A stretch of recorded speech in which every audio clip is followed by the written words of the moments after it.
میں نیکی کی دعوت کی دھوم میں مچاؤں، عطا ایسا کر حوصلہ یا الہی۔ وقوف عرفہ میں غلطی، 9 ذوالحجہ کو زوال سے لے کر غروب آفتاب تک وہاں پر وقوف کرنا ہے۔ بہرحال جو اصل وقوف ہے ایک لمحے کا، وہ تو زوال سے لے کر فجر تک، اگر پورے وقت میں ایک لمحے کے لیے وہاں پر ٹھہر گئے تو وہ فرض ادا ہو جائے گا، وہ رکن اعظم ادا ہو جائے گا۔ لیکن زوال سے لے کر غروب آفتاب تک ٹھہرنا، اس کی کیا حیثیت ہے؟ تو جو شخص غروب آفتاب سے پہلے عرفات سے چلا گیا تو اس پر دم لازم، اگر پھر غروب آفتاب سے پہلے واپس آ گیا تو دم ساکت ہو جائے گا، اور غروب آفتاب کے بعد آیا، غروب آفتاب سے پہلے چلا گیا، غروب آفتاب کے بعد آیا تو پھر دم ساکت نہیں ہوگا، دم دینا پڑے۔ عرفات سے چلے جانا خواہ اختیار سے ہو یا بغیر اختیار کے، مثلا اونٹ پر سوار تھا یا کسی اور سواری پر، وہ سے بھاگا، دونوں صورتوں میں دم ہے۔ تو غروب آفتاب سے پہلے نہیں جانا، زوال کے بعد سے لے کر غروب آفتاب تک وہیں رہنا، غروب آفتاب کا یقین ہو جائے تو پھر مزدلفہ کی طرف روانہ ہونا۔ اس سے پہلے اگر گیا تو کیا لازم آئے گا؟ دم لازم آ جائے گا۔ لیکن اگر پھر غروب آفتاب سے پہلے دوبارہ داخل ہو گیا، دوبارہ عرفات میں چلا گیا تو دم ساکت ہو جائے، لیکن غروب آفتاب سے پہلے دوبارہ نہیں گیا تو دم ساکت نہیں ہوگا، دم دینا پڑے گا۔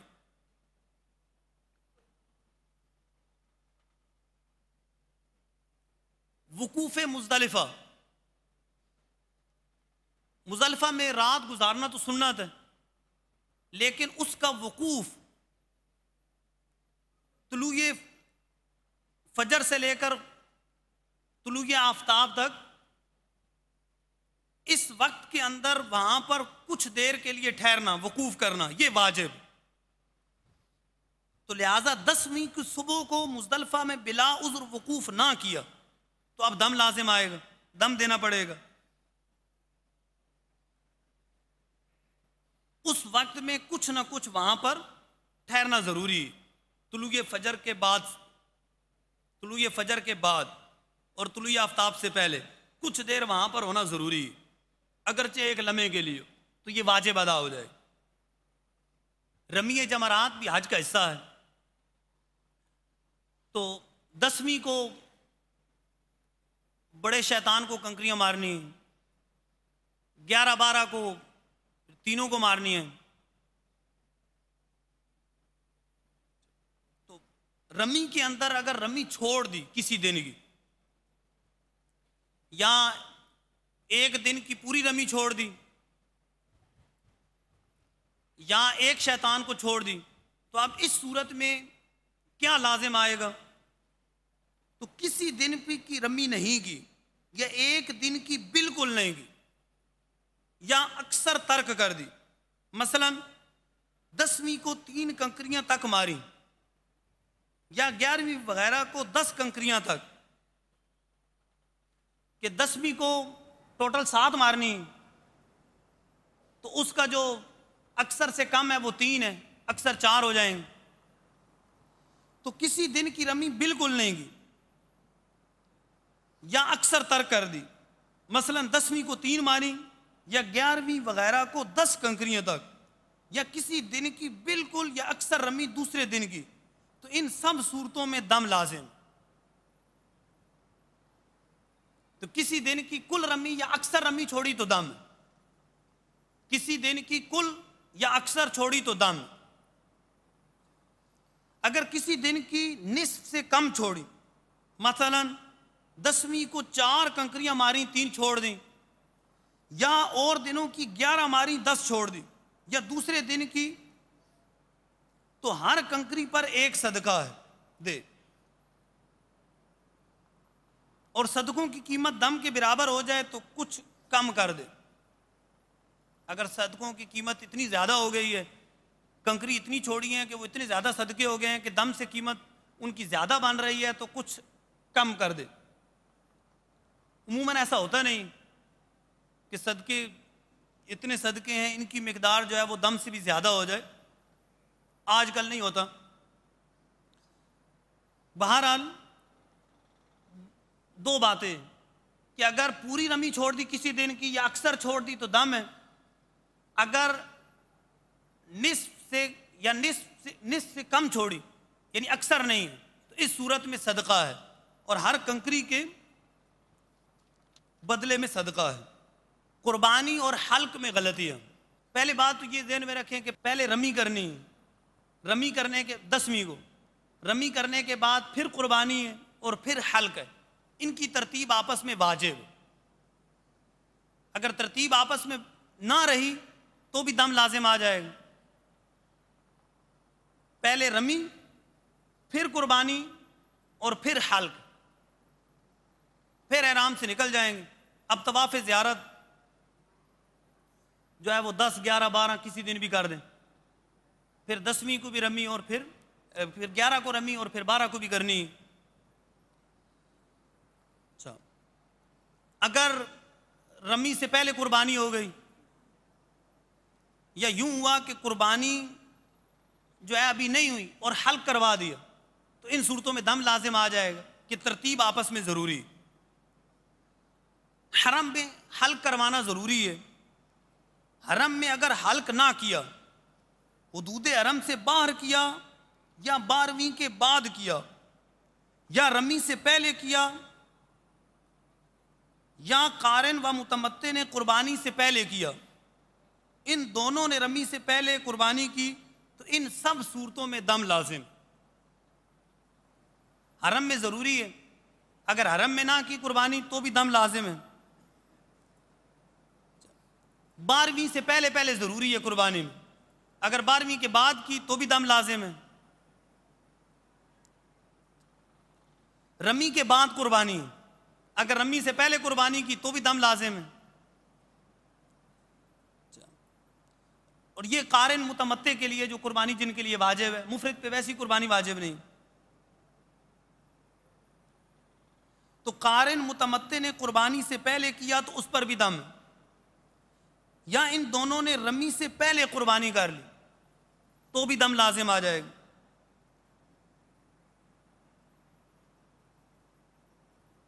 جب عمرے کا جو حلق کروایا تھا وہ بھی حدود حرم میں ہونا ضروری ہے،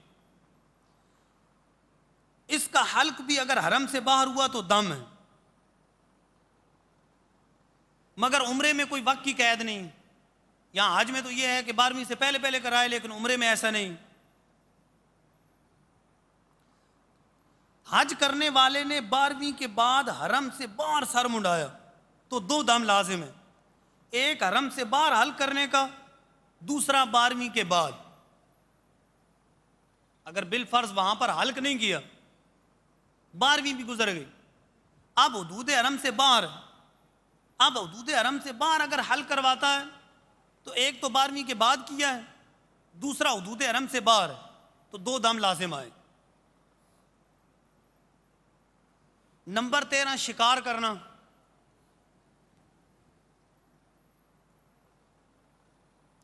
اس میں کفارے کی کیا صورتیں بنیں گی اور کفارہ کیا لازم آئے گا؟ خشکی کا وحشی جانور، پانی کا نہیں، خشکی کا، اس کا شکار کرنا یا شکار کرنے کو اشارہ کرنا یا اشارے کے علاوہ کسی اور طرح سے بتانا، یہ سب کام حرام ہے اور سب میں کفارہ لازم، اگرچہ اس کے کھانے میں مضطر ہو، یعنی مجبور ہو، بھوک سے مر رہا ہو۔ اور کفارہ کون سا لازم آئے گا؟ شکار کرنے میں، اشارہ کرنے میں یا بتانے میں۔ تو جو وہ جانور کی قیمت ہے وہ قیمت لازم آئے گی۔ قیمت کا پتہ کیسے چلے گا؟ تو کسی بھی عادل شخص سے پوچھیں گے، وہ جو قیمت لگائے گا تو اس کے 2 عادل حساب لگائیں گے جو وہ حساب لگائیں گے اس کے مطابق قیمت صدقہ کرنی ہو. حرم کے جانور کو ایذا پہنچانا، عموماً وہاں پر کبوتر نظر آتے ہیں، مختلف جگہوں پر بیٹھے ہوتے ہیں. اب لوگ معاذ اللہ ان کو ایسے ڈراتے ہیں، اڑاتے ہیں. ان کو ڈرانا، اس طرح اڑانا، وہاں کا کوئی جانور اس طرح بیٹھا ہو، وحشی جانور یا کوئی جانور بیٹھا ہو، سائے کی جگہ پر بیٹھا ہو، تو فقہاء لکھتے ہیں کہ اس کو اٹھا کر خود سائے کی جگہ پر بیٹھ جانا یہ حرام ہے. اٹھانے کی اجازت نہیں، وہاں کے جانوروں کو ڈرانے کی اجازت نہیں. تو حرم کے جانور کو شکار کرنا یا اسے کسی طرح ایذا پہنچانا یہ سب حرام. محرم اور غیر محرم دونوں اس حکم میں یکساں ہیں، چاہے احرام کی حالت میں ہو چاہے احرام کی حالت میں نہ ہو. غیر محرم نے حرم کے جنگل کا جانور ذبح کیا تو اس کی قیمت واجب، اور اس قیمت کے بدلے روزہ نہیں رکھ سکتا. ہاں محرم ہو تو روزہ رکھ سکتا ہے. بہرحال غیر محرم بھی اگر وہاں پر حرم کے جانور کا شکار کرے گا، اس کو ذبح کرے گا تو اس کی قیمت واجب ہوگی. محرم نے اگر حرم کا جانور مارا تو ایک ہی کفارہ واجب ہے، دو نہیں. اور اگر وہ جانور کسی کا مملوک تھا تو مالک کو اس کی قیمت بھی دے. پھر اگر سکھایا ہوا تھا مثلا طوطی تو مالک کو وہ قیمت دے جو سیکھے ہوئے کی ہے، اور کفارہ میں بے سکھائے ہوئے کی قیمت. حرم کے درخت وغیرہ کاٹنا اس کی بھی اجازت نہیں ہے. اب حرم کے درخت 4 قسم کے، وہاں پر جو موجود پودے ہیں وہ 4 قسم پر. اگر کسی نے اسے بویا ہے اور وہ ایسا درخت ہے جسے لوگ بویا کرتے ہیں، کسی نے بویا بھی ہے اور درخت بھی ایسا ہے کہ اسے بویا جاتا ہے، لوگ بوتے ہیں. نمبر 2 بویا ہے مگر اس قسم کا نہیں جسے لوگ بویا کرتے ہیں. نمبر 3 کسی نے بویا نہیں ہے مگر اس قسم سے ہے جسے لوگ بویا کرتے ہیں. اور نمبر 4 بویا بھی نہیں ہے اور اس قسم کا بھی نہیں ہے جسے لوگ بوتے ہیں، خود بخود اگتا ہے، کسی نے بویا بھی نہیں ہے.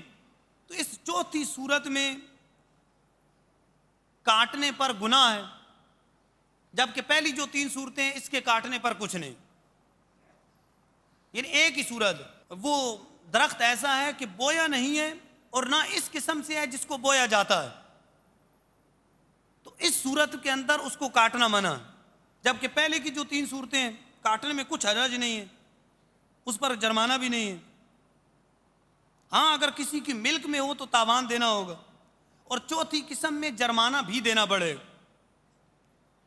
کسی کی ملک ہے تو تاوان بھی دینا پڑے گا. جرمانہ اسی وقت ہے کہ تر ہو اور ٹوٹا یا اکھڑا ہوا نہ ہو. جرمانہ یہ ہے کہ اس کی قیمت کا غلہ لے کر مساکین پر صدقہ کر دے، ہر مسکین کو 1 صدقہ دے. اور اگر قیمت کا غلہ پورے صدقے سے کم ہے تو 1 ہی مسکین کو دے. اور اس کے لیے حرم کے مساکین ہونا ضروری نہیں، یہ بھی ہو سکتا ہے کہ قیمت ہی تصدق کر دے، اور یہ بھی ہو سکتا ہے کہ اس قیمت کا جانور خرید کر حرم میں ذبح کر دے. تو وہاں کا درخت جو عام طور پہ بویا نہیں جاتا اور کسی نے بویا بھی نہیں ہے، اس کو کاٹنا ناجائز ہے، گناہ ہے، اور کاٹنے پر کفارہ لازم ہے.